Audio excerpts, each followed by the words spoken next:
Profile পিকচারে যাকে দেখো সে আমি নই। খেয়াল করে দেখো, ওই ছবিতে খুঁত নেই কোথাও। ওই ছবিটা সুন্দর। 10টা ছবি তোলার পরেই সবচেয়ে সেরাটা যায় প্রোফাইলে। ওটাতে চোখের নিচে অর্ধ ডজন ভাঁজ নেই, নেই 1.5 ইঞ্চি জুড়ে থাকা ডার্ক সার্কেল, কিংবা মুখের এখানে সেখানে থাকা ব্রণের দাগ। তুমি বলো, ওসব ছাড়া মানুষ হয় নাকি? প্রোফাইলে টাঙানো ছবিটা চুলে শ্যাম্পু করার পরে তোলা।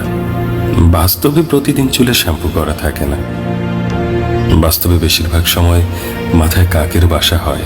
মজা করে বলছি না, অমন অপরিপাটি চুল নিয়ে কোথাও কিছুক্ষণ ঠাঁয় দাঁড়িয়ে থাকলে কাক এসে ডিম পেড়ে যেতেও পারে। ঠোঁটের কোণের চিলতে হাসি বাস্তবে সবসময় থাকে না। কপালে বিরক্তির ভাঁজ থাকে, চোখে মুখে বিতৃষ্ণার ছাপ থাকে, ঠোঁটে ফেটে যাওয়া দাগ থাকে, হাতে পায়ে রুক্ষতার ছাঁট থাকে, গায়ে ঘামে ভেজা কাপড় থাকে, গর্তে ঢুকে যাওয়া চোখে নানান কাজের চাপ থাকে। থাকে সেই অপ্রাপ্তির গল্পটা যেটা তুমি প্রোফাইল পিকচারে ধরতে পারো না। বিশ্বাস করো, প্রোফাইলের হাসি খুশি মানুষটাকে বাস্তবে দেখলে তুমি ভয় পেয়ে যেতে পারো।